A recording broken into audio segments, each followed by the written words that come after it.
ஏஐக்கு எப்படி தெரியும் நான் டெம்பிளுக்கு போகிறேன்றது? இது ரொம்ப புத்திசாலி, யோசிச்சு முடிவெடுத்துருச்சு அப்படின்னு நினச்சா, இன்டெலிஜென்ஸ் அப்படின்னா என்ன? யோசிக்கிற அறிவு. நம்ம இந்த யோசிக்கிறத எதுக்கெல்லாம் யூஸ் பண்ணுவோம்? இப்போ அந்த குழந்தைகிட்ட சில நாள் கழிச்சு ஒரு ஆப்பிளே ஆரஞ்சையும் கொடுத்து உனக்கு எது வேணும் அப்படின்னு கேட்டால் அந்த குழந்தைக்கு என்ன வேணும்னு சொல்ல தெரியாது.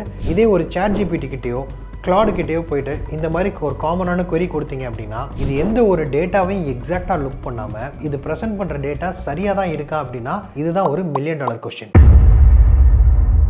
நம்மள நிறைய பேர் ஏஐ அப்படின்னா ChatGPT, கிளாட், ஜெமினை இந்த மாதிரியான LLMs மட்டும்தான் ஏஐ அப்படின்னு நினச்சிட்டு இருக்கோம்.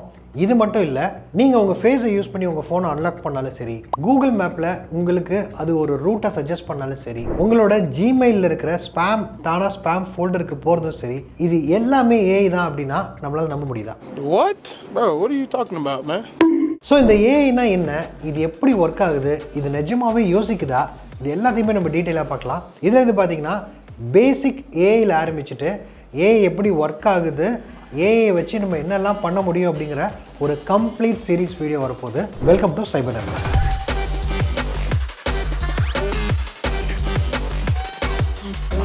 நம்ம வீடியோஸ்லாம் உங்களுக்கு யூஸ்ஃபுல்லாக இருக்குது, நம்ம சைபர் நண்பன் கம்யூனிட்டி இன்னும் வளரணும் அப்படின்னு நினச்சிங்கன்னா உங்கள் ஃபோனில் கமெண்ட் பட்டனை லைட்டாக ஸ்லைட் பண்ணிங்கன்னா ஹைப் அப்படின்னு ஒரு பட்டன் இருக்கும். ஸோ நீங்கள் ஹைப்பை கிளிக் பண்ணிங்க அப்படின்னா நம்ம வீடியோ இன்னும் நிறைய பேருக்கு ரீச் ஆக யூஸ்ஃபுல்லாக இருக்கும்.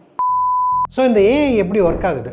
இதில் 2 விஷயங்கள் இருக்குது. ஏஐ அதோட சப்செட்டாக இருக்க மிஷின் லேர்னிங் அப்படின்னு சொல்லுவோம். ஸோ ஏஐனா ஆர்டிஃபிஷியல் இன்டெலிஜென்ஸ். இன்டெலிஜென்ஸ் அப்படின்னா என்ன? யோசிக்கிற அறிவு. நம்ம இந்த யோசிக்கிறத எதுக்கெல்லாம் யூஸ் பண்ணுவோம்? ஒரு டெசிஷன் மேக் பண்ணுறதுக்கு, இது சரியா தப்பா அப்படின்னு யோசிக்கிறதுக்காக இருக்கட்டும், இல்லை அப்படின்னா புதுசாக ஒரு விஷயத்த இமேஜின் பண்ணி க்ரியேட்டிவாக ப்ரொடியூஸ் பண்ணுறதுக்கு, ஒரு பிளான் போடுறதுக்கு. ஸோ இந்த மாதிரி நிறைய விஷயத்த நம்ம திங்கிங் அப்படின்னு சொல்லுவோம், அதாவது யோசனை அப்படின்னு. இதை தான் அட்வான்ஸாக பண்ண முடிஞ்சுன்னா இதை இன்டெலிஜென்ஸ் அப்படின்னு சொல்கிறோம். ஸோ இந்த மாதிரி நம்ம ஏதாவது ஒரு முடிவு எடுக்கணும் அப்படின்னா நமக்கு டேட்டா வேணும். இந்த டேட்டாவை வச்சு தான் இது சரியா தப்பா அப்படின்னு டிசைட் பண்ணலாம். இதுக்கு நம்ம ஒரு சின்ன எக்ஸாம்பிள் எடுத்துக்கலாம். இப்போ ஒரு பிறந்த குழந்தை இருக்குது, அதுக்கு பிறந்தோடனே ஒரு பிரெயின் இருக்கும். அது டெவலப் ஆகிறதுக்கு சில வருடங்கள் ஆகணும். ஆனால் அதுக்கு பேசிக்காக ஒரு திங்கிங் கெப்பாசிட்டி இருக்கும். ஆனால் அந்த குழந்தைக்கு எதுவுமே தெரியாது, அதாவது அந்த பிரெயினில் எந்த டேட்டாவுமே ஃபீட் ஆகாமல் இருக்குது. இப்போ அந்த குழந்தைகிட்ட சில நாள் கழித்து ஒரு ஆப்பிளே ஆரஞ்சையும் கொடுத்து உனக்கு எது வேணும் அப்படின்னு கேட்டால் அந்த குழந்தைக்கு என்ன வேணும்னு சொல்ல தெரியாது,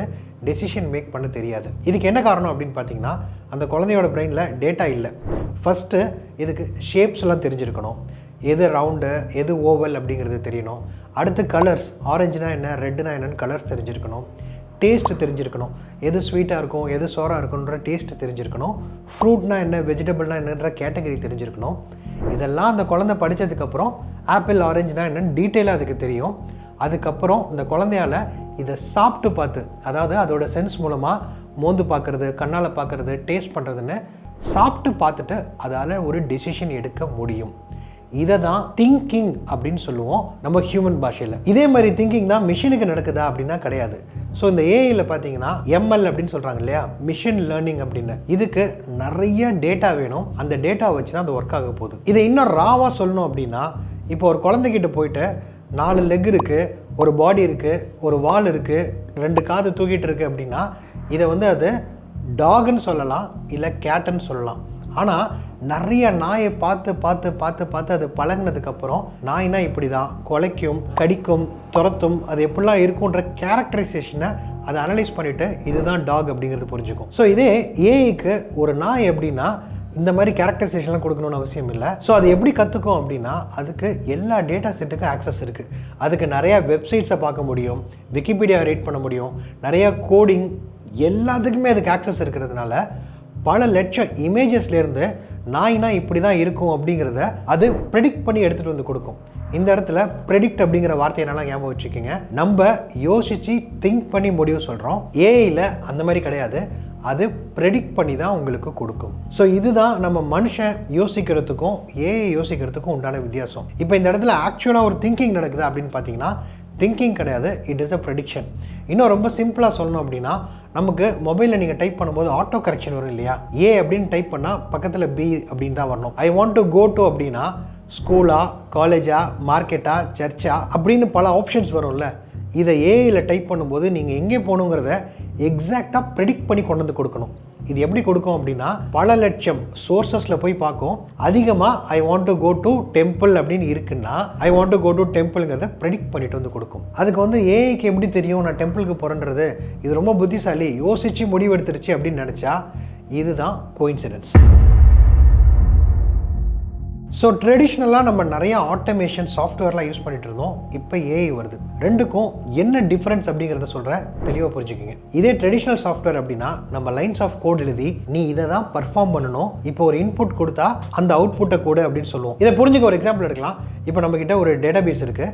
அந்த டேட்டாபேஸில் நிறைய எம்ப்ளாயிஸோட டீட்டெயில்ஸ் இருக்குது அப்படின்னா நீங்கள் ஒரு கோடிங் எழுதி 25 வயசுக்கு மேலே இருக்கிற 50,000 ரூபா சம்பளம் வாங்கிட்டு இருக்கிறவங்க டீட்டெயிலாக எடுத்துகிட்டு வானா இது வந்து சார்ட்டிங் அப்படின்னு ஒன்று பண்ணிவிட்டு யாரெல்லாம் இந்த லிஸ்ட்டில் இருக்காங்க அப்படின்ற எக்ஸாக்ட் வேல்யூ எடுத்துகிட்டு வந்து உங்களுக்கு கொடுக்கும். இதே ஒரு ChatGPT கிட்டேயோ கிளாடு கிட்டேயோ போயிட்டு இந்த மாதிரி ஒரு காமனான query கொடுத்தீங்க அப்படின்னா இது எந்த ஒரு டேட்டாவையும் எக்ஸாக்டாக லுக் பண்ணாமல் அதுக்கு ஆக்சஸ் இருக்கிற மில்லியன்ஸ் ஆஃப் ரெக்கார்டு, அதாவது அவ்வளோ வெப்சைட்டு, அவ்வளோ பப்ளிக் ஃபோரம், அவ்வளோ விக்கிபீடியா எல்லா பேஜஸையும் கோ த்ரூ பண்ணிவிட்டு நிறைய இடத்துல என்ன டேட்டா இருக்கோ அதுலேருந்து ஒரு டேட்டாவை ப்ரெடிக்ட் பண்ணிட்டு வந்துட்டு நீங்கள் சொல்கிற ஏஜ் கேட்டகரியில் இந்த ஊரில் இல்லை இந்தியாவில் இவ்வளோ பேர் இருக்காங்க, அவங்க இவ்வளோ சேலரி வாங்குறாங்கன்னு ஒரு ஹை லெவல் டேட்டாவை எடுத்துகிட்டு வரும். ஸோ இதுதான் நம்மளோட கன்வென்ஷனல் சாஃப்ட்வேருக்கும் ஏஐக்கும் இருக்கிற வித்தியாசம். ஸோ இந்த டேட்டாவை நம்ம பார்க்கும்போது இது ரொம்ப எக்ஸ்டென்சிவாக இருக்குது, இது ரொம்ப யோசித்து ரிசர்ச் பண்ணி நமக்கு எடுத்துகிட்டு வருது அப்படின்னா இது கண்டிப்பாக நிறையா ரெக்கார்ட்ஸை போய் டச் பண்ணுது, நிறைய ஏரியாக்கள் எடுத்துகிட்டு வருது. ஆனால் இது ப்ரெசென்ட் பண்ணுற டேட்டா சரியாக தான் இருக்கா அப்படின்னா இதுதான் ஒரு $1 மில்லியன் கொஸ்டின். ஏஐ எப்படி லேர்ன் பண்ணுது அப்படின்னு பார்த்தீங்கன்னா இது வந்து ஒரு 3-வே ப்ராசஸ்: ட்ரைனிங், டெஸ்டிங், யூசிங். ட்ரைனிங்க்கு சின்ன எக்ஸாம்பிள் எடுத்துக்கலாம். இப்போ உங்கள் ஜிமெயில் இருக்குது. இந்த ஜிமெயிலில் ஸ்டார்டிங்கில் யூசர்ஸ்லாம் என்ன பண்ணாங்க அப்படின்னு பார்த்தீங்கன்னா அவங்களுக்கு ஸ்பேம் இமெயில் வந்துச்சு அப்படின்னா இதை வந்து செலக்ட் பண்ணிவிட்டு அதை மார்க் ஆஸ் ஸ்பேம் அப்படின்னு இவங்க மேனுவலாக கொடுத்துட்டு இருப்பாங்க. ஸோ இந்த டேட்டாவை தான் ட்ரைனிங்க்கு யூஸ் பண்ணுவாங்க. ஸோ இந்த கீவேர்டு இருக்கிற இமெயிலெலாம் வந்து ஸ்பேம்னு யூசர்ஸ் மூவ் பண்ணியிருக்காங்கன்னா இதெல்லாம் ஸ்பேம் தான் அப்படிங்கிறத ஜிமெயில் வந்து கற்றுக்குச்சு. இதுக்கப்புறம் என்ன பண்ணாங்கன்னு பார்த்தீங்கன்னா டெஸ்டிங். ஆட்டோமேட்டிக்காக இந்த மாதிரி கீவேர்ட்ஸ் இருக்கிறதுலாம் அவங்களே புஷ் பண்ணி ஸ்பேம் ஃபோல்டரில் போட ஆரம்பித்தாங்க. ஸோ இந்த டெஸ்டிங்கில் பார்த்தீங்கன்னா எல்லாமே ஸ்பேமுக்கு போகும்போது யூசரோட முக்கியமான இமெயில் கூட சில நேரம் அங்கே போயிடலாம். அப்போ அவங்க ஸ்பேம் ஃபோல்டரில் போயிட்டு this email is not spam அப்படின்னு அன்செலக்ட் பண்ணுவாங்க. ஸோ இந்த மாதிரியான ப்ராசஸை டெஸ்டிங்லேயே திரும்ப ரிவர்ஸ் லேர்ன் பண்ணும். ஸோ இந்த இடத்துல டெஸ்டிங் கம்ப்ளீட் ஆயிரும். இதுக்கப்புறம் ஆக்சுவலாக யூசிங். ஸோ யூசிங் ஃபேஸில் பார்த்தீங்கன்னா இது ஆட்டோமேட்டிக்காக இப்போ ஒர்க் ஆகிட்டு இருக்கு. ஸோ நான் ஏற்கனவே சொன்ன மாதிரி இதுவும் ஒரு ஏஐயோட வேலை தான். ஸோ இன்னொரு எக்ஸாம்பிளோட இது இன்னும் கொஞ்சம் ஈஸியாக பார்க்கலாம். நீங்கள் எல்லாருமே கூகுள் மேப்ஸ் யூஸ் பண்ணியிருப்பீங்க. ஓலா ஊபர் யூஸ் பண்ணிங்கன்னா கூட அவங்களும் கூகுள் மேப்பில் தான் ரூட் பார்க்குறாங்க. நமக்கு ஏற்கனவே தெரிஞ்ச ஊரில் கூட நம்ம எல்லாம் இப்போ மேப் பார்க்க ஆரம்பிச்சிட்டோம். என்ன காரணம் அப்படின்னா ஒன்று அது ஷார்ட்டான ரூட் காட்டுது, இல்லை அப்படின்னா லைவாக டிராஃபிக்கை பார்த்துட்டு எந்த வழியாக போகலான்னு சொல்லுது. ஸோ இந்த கூகுள் மேப் தான் ஒரு பெஸ்ட் எக்ஸாம்பிள். இது யோசிச்சு உங்களுக்கு டேட்டா கொடுக்குதா அப்படின்னா இல்லை, இது வந்து ஒரு பிக்கெஸ்ட் ப்ரெடிக்ஷன். நிறைய யூசர்ஸ் அந்த ரூட்டை யூஸ் பண்ணிட்டு இருப்பாங்க. அது மூலமாக ஜிபிஎஸ் டேட்டாவை ரீட் பண்ணி இந்த இடத்துல டிராஃபிக் இருக்கா இல்லையா, எது பெஸ்ட்டான ரூட்டை கொடுக்கலாம் அப்படிங்கிறது வந்து it's a biggest prediction. So AI எப்படி யோசிக்குங்கிறதுக்கு இதை விட ஒரு பெஸ்ட் எக்ஸாம்பிள் கொடுக்க முடியாது. நம்ம டெய்லி யூஸ் பண்ணுற ஏஐயில் மெயினாக 4 வகை இருக்குது. ஒன்று பார்த்தீங்க அப்படின்னா ரெகக்னைசேஷன் ஏஐ. ஸோ நம்ம ஃபோனில் இருக்கிற கேலரி பார்த்தீங்கன்னா நிறைய ஃபோட்டோஸ் இருக்கும். இதில் செல்ஃபி ஃபோட்டோஸ்லாம் இதுதான். இதெல்லாம் பீச்சில் எடுத்த ஃபோட்டோஸ்னு கேலரியில் அதுவே ஆர்கனைஸ் ஆகி நமக்கு மெமரிஸ் காட்டும். இதுதான் ரெகக்னைசேஷன் ஏஐ அப்படின்னு சொல்லுவோம். இதுக்கு அடுத்து பார்த்தீங்கன்னா ப்ரெடிக்ஷன் ஏஐ. ப்ரெடிக்ஷன் ஏஐங்கிறதுக்கு பெஸ்ட் எக்ஸாம்பிள் நீங்கள் நெட்ஃப்ளிக்ஸில் ஒரு படம் பார்த்தீங்கன்னா அடுத்தடுத்து உங்களுக்கு என்ன படம் வேணும் அப்படின்னு ஒரு சஜஷன் வருதில்ல, அதுதான் ப்ரெடிக்ஷன் ஏஐ. அமேசானில் நீங்கள் பார்க்குற ப்ராடக்ட்ஸ் கூட உங்களோட ப்ரெடிக்ஷன் ஏஐ தான். மூணாவது டெசிஷன் ஏஐ அப்படின்னு சொல்லுவோம். நீங்கள் ஃப்ளைட் டிக்கெட் செக் பண்ணும்போது ஃப்ளைட் டிக்கெட்டோட ஃபேர் மாறிக்கிட்டே இருக்கும். அதே மாதிரி டெஸ்லா மாதிரி ஒரு செல்ஃப் டிரைவிங் காரில் போகிறீங்க அப்படின்னா எந்த இடத்துல அது ஸ்பீடு பிக்கப் பண்ணணும், லேன் சேஞ்ச் பண்ணணும், பிரேக் அடிக்கணும் அப்படிங்கிற டெசிஷன்ஸ்லாம் எடுக்கிறது எல்லாமே இந்த டெசிஷன் ஏஐ மூலமாக தான். ஃபோர்த்து ஜென்ரேட்டிவ் ஏஐ அப்படின்ற ஜென் ஏஐ. நீங்கள் யூஸ் பண்ணுற ChatGPT, ஜெமினி, கிளாடு எல்லாமே இந்த கேட்டகரியில் தான் வரும். நீங்கள் ஏதாவது புதுசாக க்ரியேட் பண்ணணும் அப்படின்னா, நீங்கள் பிளான் பண்ணணும் அப்படின்னா, இமேஜஸ் க்ரியேட் பண்ணுறது, ஒரு பாட்டு போடுறது எல்லாத்துக்குமே யூஸ் பண்ணுறது இந்த ஜென் ஏஐ தான். என்ன பாஸ் அதால் யோசிக்க முடியாதுன்னு சொன்னீங்க, ஆனால் அதால் புதுசாக ஒரு விஷயம் க்ரியேட் பண்ண முடியுமே அப்படின்னு கேட்டிங்க அப்படின்னா அது புதுசாக ஒரு விஷயத்தை யோசித்து க்ரியேட் பண்ணாது. It predicts.